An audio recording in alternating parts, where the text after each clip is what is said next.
David never thought his quiet life would change forever on that stormy Tuesday night in September. He was a simple farmer who lived alone on his family's old farm in Kansas. At 35 years old, he had been running the farm by himself for 3 years now. Ever since his wife passed away from cancer, life had become a routine of taking care of crops, feeding animals, and going to bed early. That night was different though. The storm was unlike anything he had seen before. Lightning was flashing every few seconds, and the thunder was so loud it shook his old farmhouse.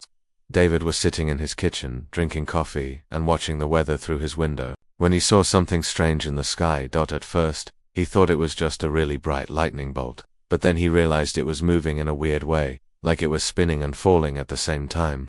The bright light crashed somewhere in his cornfield with a sound that was louder than any thunder he had ever heard. David grabbed his flashlight and put on his rain jacket. He knew he should probably stay inside during such a bad storm, but something was pulling him to go check what had happened. Maybe it was a small airplane that crashed, and someone might need help. Walking through the muddy cornfield in the pouring rain was not easy. His boots kept getting stuck in the mud, and the wind was so strong it almost knocked him over a few times. But he kept following the path where the corn had been flattened, like something big had slid across it. When he finally reached the spot, David couldn't believe what he was seeing. There was a strange object stuck in the ground. It wasn't like any airplane he had ever seen. It was silver and smooth, about the size of a small car, but shaped like nothing he could describe. The metal was still glowing a little bit, and it was making a soft humming sound. David was so focused on the strange object that he almost jumped out of his skin when he heard a voice behind him. "Please don't be afraid," the voice said. He turned round quickly, pointing his flashlight toward the voice. What he saw made him freeze completely. There was a woman standing there, but something about her was different. She looked completely normal in most ways. She had long dark hair, was wearing what looked like a simple white dress, and seemed to be about his age. But her eyes were unlike anything he had ever seen. They were silver, almost like mirrors, and they seemed to glow softly in the darkness. "Who are you?" David managed to ask, his voice shaking a little. The woman stepped closer, and David could see that she didn't seem to be hurt, even though she must have been in whatever that thing was when it crashed. She also didn't seem bothered by the rain at all. "My name is Luna," she said, and her voice was calm and gentle. "I know this is very strange for you, but I need your help." David looked back at the crashed object, then at Luna, then back at the object. His mind was trying to make sense of what was happening, but nothing was adding up. "Are you from that thing?" he asked, pointing at the silver object. Luna nodded. "Yes, I am, and I know you probably won't believe me, but I'm not from around here. I'm not from anywhere on your planet." David felt like he was in some kind of dream. This couldn't be real. Things like this didn't happen to regular people like him, but Luna was standing right there, and the crashed object was real enough. "You're saying you're from space?" David asked. "Yes," Luna replied simply. "I was sent here to study how people on Earth grow food. My people have been watching your planet for a long time, and we wanted to learn about your farming methods. But something went wrong with my ship during the storm, and now I'm stuck here." David didn't know what to say. Part of him wanted to run back to the house and call someone, maybe the police, or the government, or someone who would know what to do. But another part of him felt sorry for Luna. She seemed scared and alone, even though she was trying to hide. "Are there more of you coming?" David asked. Luna shook her head. "Not for a long time.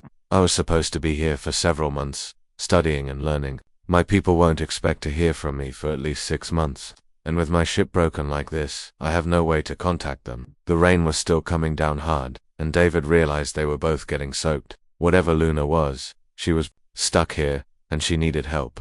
His mother had always taught him to help people in need, and even if Luna wasn't exactly people, she was still someone who needed help. "Come on," David said, making a decision he wasn't sure was smart. "Let's get out of this rain. We can figure out what to do in the morning." Luna looked surprised, like she hadn't expected him to offer help. "You would do that for me, even though you don't know anything about me?" David thought about it for a moment.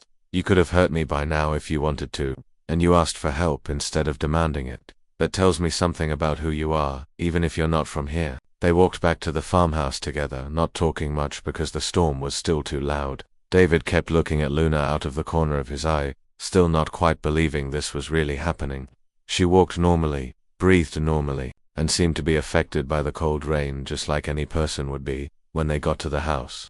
David gave Luna some towels and made hot coffee for both of them. They sat at his kitchen table, and for the first time, David got a really good look at her in the light. Except for her unusual eyes, Luna looked completely human. She was pretty in a simple way, with kind features and a gentle smile. But there was something else about her, something David couldn't quite put his finger on. She seemed very calm and peaceful, like nothing could really upset her. So what happens now? David asked. Luna wrapped her hands around her coffee cup and looked thoughtful. I don't know, she admitted. I've never been in this situation before. I was supposed to blend in with your people while I studied your farming methods, but I was going to have official documents and a place to stay. Now I have nothing. David realized that Luna was really stuck. She couldn't exactly go to the government and explain that she was from another planet, and she couldn't fix her ship by herself. You can stay here for now, David heard himself saying, and he was surprised by his own words. At least until we figure out what to do. Luna's silver eyes widened with surprise and gratitude. You would really let me stay? You don't even know if you can trust me. I guess I'll find out, David said with a small smile. Besides, you said you came here to learn about farming. I've been farming my whole life. Maybe I can teach you what you came here to learn. And that's how David's quiet, predictable life completely changed forever. He had no idea that helping this mysterious woman would lead to the most incredible love story anyone could imagine. He also had no idea that the night Luna crashed into his cornfield would be the beginning of something that would change not just his life, but possibly the future of both their worlds. As they sat there drinking coffee while the storm raged outside, David wondered what tomorrow would bring. Little did he know that in just a few months he would be planning a wedding. That would shock him to his core. 6 months had passed since that stormy night when Luna crashed into David's life, and everything had changed in ways he never expected. What started as just helping someone in trouble had slowly grown into something much deeper and more complicated. At first, David had been worried about how to explain Luna's presence to his neighbors. The closest farm was 2 miles away, but in a small farming community, everyone knew everyone else's business. He told people that Luna was a distant cousin, who would come to help him with the farm work. Most people accepted this explanation, especially since Luna was so good at blending in, and she really was amazing at fitting into farm life. Luna learned everything incredibly fast. She could look at a sick plant and somehow know exactly what was wrong with it. She understood weather patterns better than the local meteorologist. She even helped David fix his old tractor using methods he had never seen before but somehow worked perfectly. How do you know all this stuff? David asked one day as they worked together in the vegetable garden. Luna had just shown him a way to plant seeds that would make them grow twice as fast. Luna smiled, but David could see a little sadness in her silver eyes. My people have been farming for thousands of years, longer than humans have. We've learned things that your scientists are just starting to discover. David was still getting used to comments like that. Sometimes Luna would say things that reminded him she wasn't really human, even though she looked and acted just like any other person most of the time. As the months went by, David found himself looking forward to their conversations more and more. Luna was smart and funny, and she had a way of seeing the world that made everything seem more interesting. She would point out things he had never noticed before, like how the morning light changed the color of the corn, or how the birds sang differently before it rained. But it was more than just enjoying her company. David was starting to realize he was falling in love with Luna, and that scared him more than he wanted to admit. He hadn't felt this way about anyone since his wife died. For 3 years, he had convinced himself that he would never love anyone again. But Luna made him remember what it felt like to want to share his thoughts with someone, to look forward to seeing someone's face every morning. The problem was, he had no idea how Luna felt about him. She was always kind and friendly, but she never talked about her feelings. Then there was the bigger problem. She wasn't even human. How could he be in love with someone from another planet? One evening in late spring, they were sitting on the front porch watching the sunset when Luna surprised him with a question. David, can I ask you something personal? She said. Sure, David replied, though his heart started beating a little faster. What was your wife like? Luna asked gently. David was quiet for a moment. He didn't talk about his wife very often, but something about the way Luna asked made him want to share. She was wonderful, he said finally. Kind, smart, always laughing about something. She loved this farm as much as I did. We were planning to have children and raise them here. He paused, feeling the familiar sadness. When she got sick, everything changed. I never thought I would feel happy again. Luna nodded thoughtfully. But you do feel happy now, don't you? David looked at her, wondering if she could somehow read his mind. Yes, I do. Happier than I've been in years. I'm glad, Luna said softly. You deserve to be happy. They sat in comfortable silence for a while, watching the stars come out. Then Luna said something that made David's heart skip a beat. On my planet, we don't experience emotions the same way humans do, she said. We form partnerships based on logic and compatibility. But since I've been here with you, I've been feeling things I've never felt before. I think what you call love.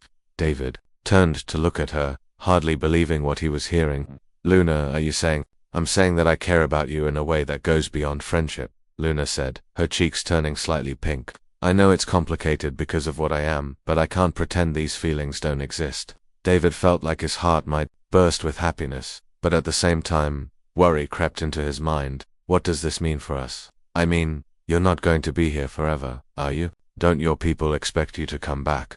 Luna's expression became serious. That's something I need to tell you about. 2 weeks ago, I received a signal from my home planet.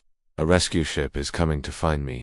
David felt like someone had punched him in the stomach. When they should arrive within the next month, Luna said quietly. They expect me to return with them. And you're going to go? David asked, though he was afraid of the answer. Luna was quiet for a long moment. I don't know, she said finally. A month ago, I would have said yes, without hesitation. But now, now, I don't know if I can leave you. David reached over and took her hand. It felt warm and real, just like any human hand. What would happen if you stayed? I would be giving up everything I've ever known, Luna said. My family, my home, my entire life. And there would be consequences. My people don't understand love the way humans do. They would think I had lost my mind. But what do you want? David asked. Not what your people want, not what's logical or expected. What do you want? Luna looked into his eyes with those amazing silver eyes of hers. I want to stay with you. I want to build a life here, on this farm, with you. But David, if I stay, there are things you need to know. Things about what it would mean to be with someone like me. What kind of things? David asked. My people bond differently than humans do. If we choose to be together permanently, it's not just a marriage ceremony. It's a joining of minds and hearts that can never be undone. You would share my thoughts, my memories, my very essence, and I would share yours. David felt a shiver run down his spine, but it wasn't from fear. It was from excitement and anticipation. That sounds incredible. It is, Luna said. But it also means you would never be completely human again. You would be changed forever. David thought about this for a moment. The idea should have terrified him, but instead, it filled him with a sense of rightness. Luna, I lost the person I loved most in the world 3 years ago. I thought I would spend the rest of my life alone. But you've shown me that it's possible to love again, to be happy again. If being with you means being changed, then I want to be changed. Luna's eyes filled with tears, the first time David had ever seen her cry. Are you sure? Once we bond, there's no going back. David squeezed her hand. I've never been more sure of anything in my life. And that's when Luna told him something that would change everything once again. Then, I need to tell you about the rescue ship, she said. When they arrive, I'm going to tell them I'm staying on Earth. But they won't just accept that and leave. They'll want to know why. And when I tell them about us, about what we mean to each other, they'll insist on performing the bonding ceremony according to our traditions. David felt his heart racing. You mean we would get married? In a way that's more complete than any human marriage, Luna said. But David, there's something else. Something I need to warn you about. After the bonding ceremony on our first night as bonded partners, I'll have to share something with you that might shock you. Something about what it truly means to be joined with someone from my world. David looked at her beautiful face in the starlight and realized that whatever she was talking about, he was ready for it. He had already decided that he wanted to spend his life with this amazing woman, no matter what surprises lay ahead. Whatever it is, he said, we'll face it together. But neither of them could have imagined just how shocking that wedding night revelation would be. The rescue ship arrived on a clear Thursday morning, just as Luna had predicted. David was fixing the fence near the back pasture when he saw it, a silver disc hovering silently above the cornfield where Luna's original ship had crashed. His heart started racing, knowing that this moment would decide their future forever. Luna came running from the house, her silver eyes reflecting a mixture of nervousness and determination. They're here, she said, taking David's hand. Are you ready for this? David squeezed her hand tight. As ready as I'll ever be. 3 figures emerged from the ship, and David was surprised to see they looked almost exactly like humans, except for their silver eyes that matched Luna. The leader, a tall woman who appeared to be in her 50s, approached them with a serious expression. Luna, the woman said in a voice that sounded both stern and concerned. "We have come for you. Your mission was supposed to end months ago." Captain Vera Luna replied respectfully, "I need to speak with you about my situation." What followed was a conversation that David could barely follow. Luna and the captain spoke in their own language, which sounded like music mixed with whispers. David could tell from their body language that it was an intense discussion. Luna's voice was pleading at times, firm at others. The captain looked shocked, then angry, then thoughtful. Finally, they switched back to English so David could understand. "You want to stay here permanently?" Captain Vera asked Luna, looking at David with curious eyes. "With this human?" "Yes," Luna said firmly. "I want to bond with David according to our traditions. I want to make this my home." Captain Vera studied David for a long moment. "Human," she said to him, "do you understand what Luna is asking? Do you know what it means to bond with one of our people?" David felt nervous under her intense gaze, but he spoke clearly. "Luna explained some of it to me. I know it's different from human marriage. I know it will change me, but I love her, and I want to spend my life with her." The captain raised her eyebrows. "Love," she repeated, as if the word was foreign to her. "Luna has told me about this human emotion. She says it has affected her in ways we have never seen before." "It's not just an emotion," David said, finding courage he didn't know he had. "It's a choice. Every day, I choose to care about Luna's happiness more than my own. I choose to support her dreams and be there when she needs me. That's what love means to me." Captain Vera looked impressed despite herself. She had a long, quiet conversation with her two companions before turning back to Luna and David. "If you are truly committed to this path," she said finally, "then we will perform the bonding ceremony. But understand this, once it is done, Luna can never return to our world. She will be forever changed, and so will you, human." Luna's face lit up with joy and relief. "Thank you, Captain. But," Captain Vera continued, "the ceremony must be done properly, according to our ancient traditions. It cannot be rushed." Over the next 2 weeks, David learned more about Luna's people and their customs than he had in the previous 6 months. Captain Vera and her crew stayed in their ship, but they visited the farm every day to prepare for the ceremony. David discovered that Luna's people had been traveling between stars for thousands of years. They were peaceful explorers and scientists, always looking to learn and grow. The bonding ceremony was their most sacred ritual, something that hadn't been performed with an outsider in over a century. "Your people must think I'm crazy," David said to Luna one evening as they walked through the cornfield. "Some do," Luna admitted, "but Captain Vera is beginning to understand. She sees how happy I am, how complete I feel when I'm with you. She's starting to believe that maybe love is something we've been missing in our society." David had to tell his own family and friends about the wedding, though he couldn't exactly explain who Luna really was. He told them she was from a very distant place with different customs, and they were going to have a small, private ceremony on the farm. His brother Jake drove up from Oklahoma, along with his sister Amy and her husband. A few close friends from town came too. They all liked Luna, though David could see they found her a bit mysterious. "She's unusual," Amy whispered to David the night before the wedding, "but she makes you happy in a way I haven't seen since before Rachel died. That's all that matters to me." The wedding day itself was like nothing David could have imagined.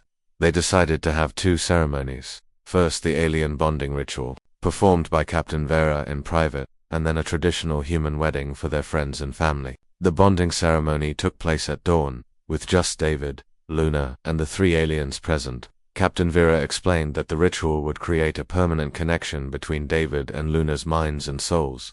"Once this is complete," she warned, "David, one last time, you will share not just Luna's thoughts, but her memories, her experiences, her very essence, and she will share yours. You will become 2 halves of one whole. Are you prepared for this?" David looked at Luna, beautiful in a simple white dress that seemed to glow in the morning light. "I'm ready." The ceremony itself was surprisingly simple. David and Luna held hands while Captain Vera spoke words in their ancient language.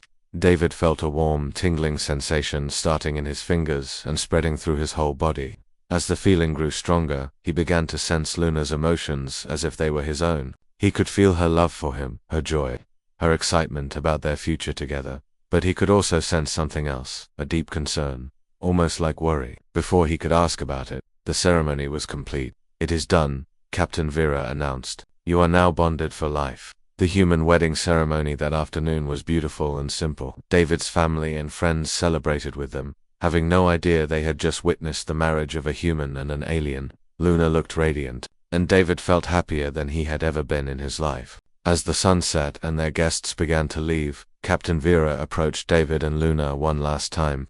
"The bonding is complete, but it will not reach its full strength until tonight," she told them quietly. "Luna, you must share with David everything that this union means. He deserves to know what changes are coming."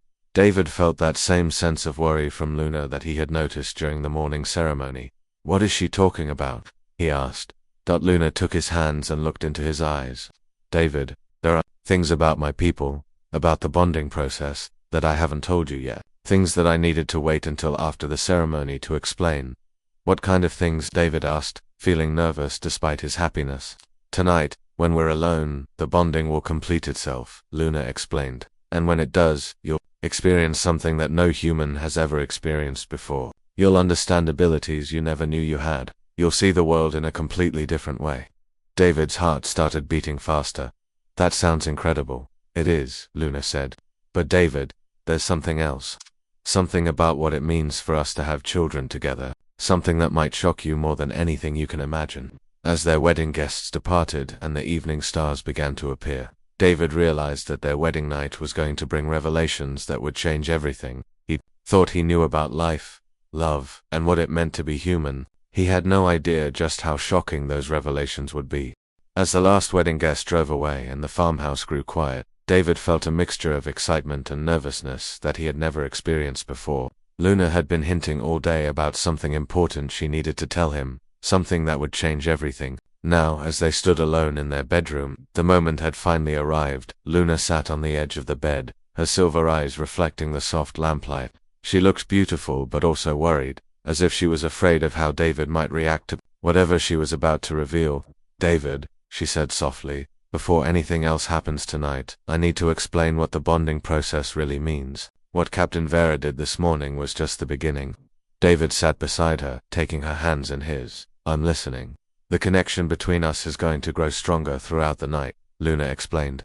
"By morning, we'll be able to share thoughts, emotions, even memories. But that's not the most important part." As she spoke, David began to feel strange sensations in his mind. It was like having a second voice in his head, but not threatening or scary. It was warm and comforting, and somehow he knew it was Luna's consciousness touching his. "I can feel you," David whispered in amazement. "I can sense what you're feeling." Luna nodded. "That's the bonding taking effect." "But David, there's so much more. Watch this." Luna stood up and walked to the window. She placed her hand on the glass and closed her eyes. Suddenly, David could see things he had never noticed before. He could sense the life force of every plant in their garden, feel the movement of small animals in the fields, even detect changes in the weather that were still hours away. "How am I doing this?" David asked, staring at his own hands as if they belonged to someone else. "The bonding doesn't just connect our minds," Luna explained.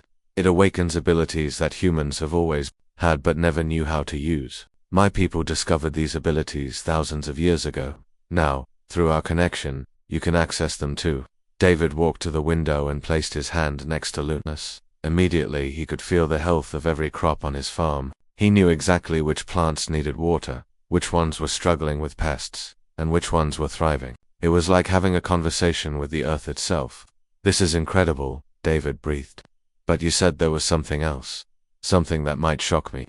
Luna's expression grew serious again.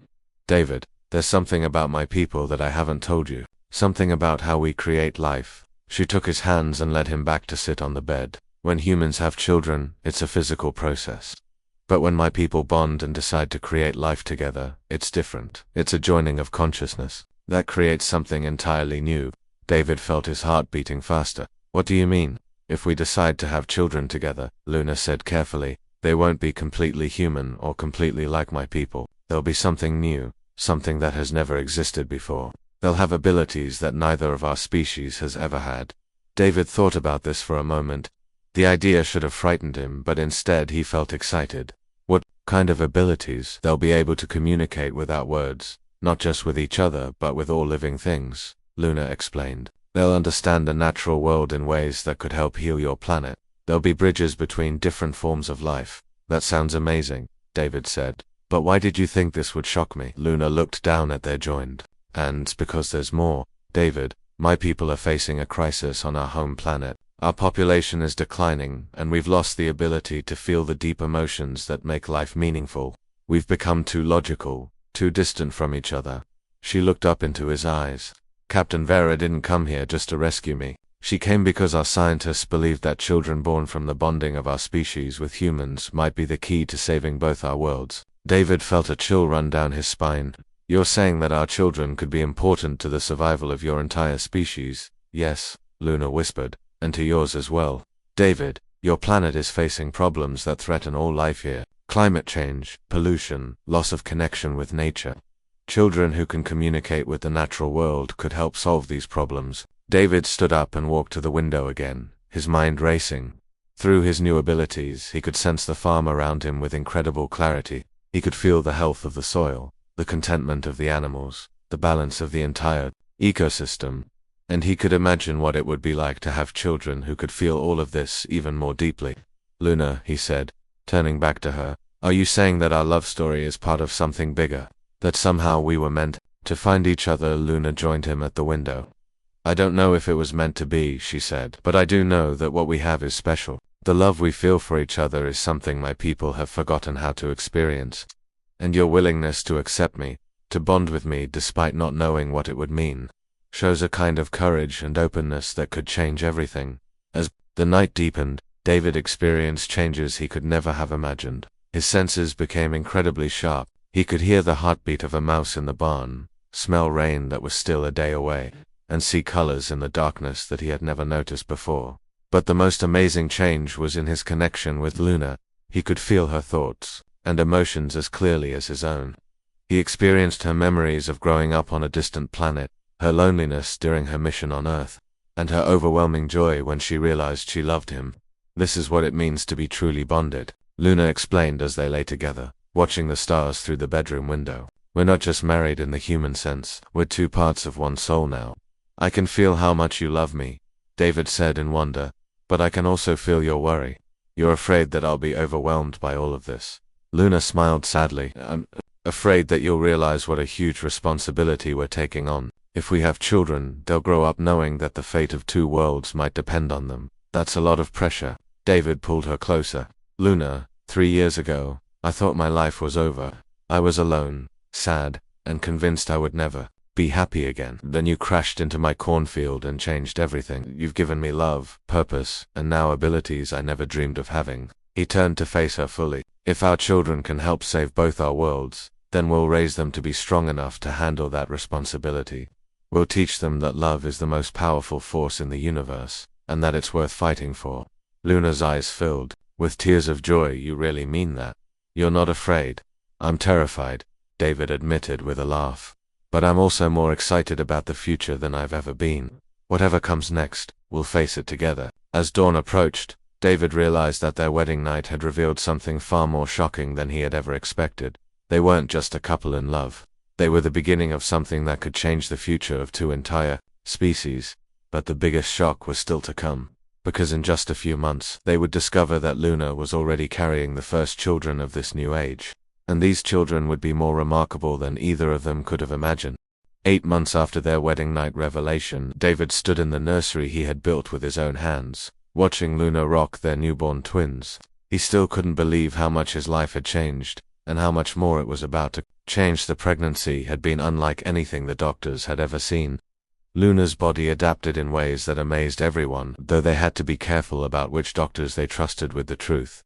Dr. Peterson, the old family doctor who had delivered David himself 36 years ago, had agreed to help them after they explained that Luna had some very unusual genetic traits. These babies are special, Dr. Peterson had whispered to David after the birth. I've been delivering babies for 40 years, and I've never seen anything like this. They're perfectly healthy, but there's something different about them, something amazing. David knew exactly what the doctor meant. Even as newborns, the twins showed signs of the extraordinary abilities Luna had predicted.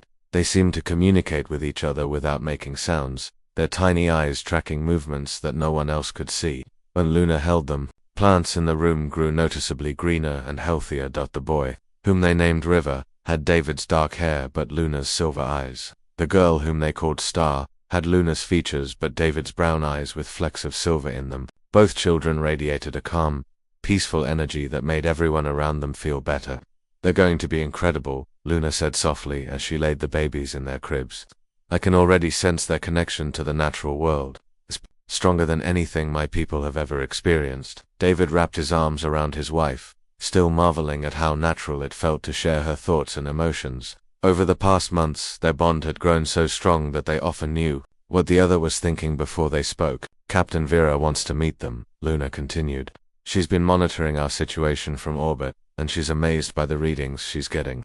Captain Vera had been checking on them regularly since the wedding, though she kept her ship hidden from human detection. She had become fascinated by the changes in both David and Luna, and especially by the potential of their children. 3 days later, Captain Vera came to visit the farm again. David was getting used to having alien visitors, though it still felt surreal to be serving coffee to someone from another planet while discussing his children's future. "The energy signatures from the children are unlike anything we've recorded," Captain Vera told them, her silver eyes bright with excitement. "They're already showing abilities that our most advanced adults don't possess." "What kind of abilities?" David asked, though part of him already knew from his bond with Luna. "They can sense the health of living things from incredible distances," Captain Vera explained. "Yesterday, when I was scanning from my ship, I detected them somehow communicating with an injured deer 15 miles away. The deer actually started moving toward your farm, as if they were calling it here for help." David wasn't entirely surprised. He had noticed that animals seemed drawn to the farmhouse since the twins were born. Birds perched on the windows, and even wild animals like foxes and rabbits came closer to the house than they ever had before.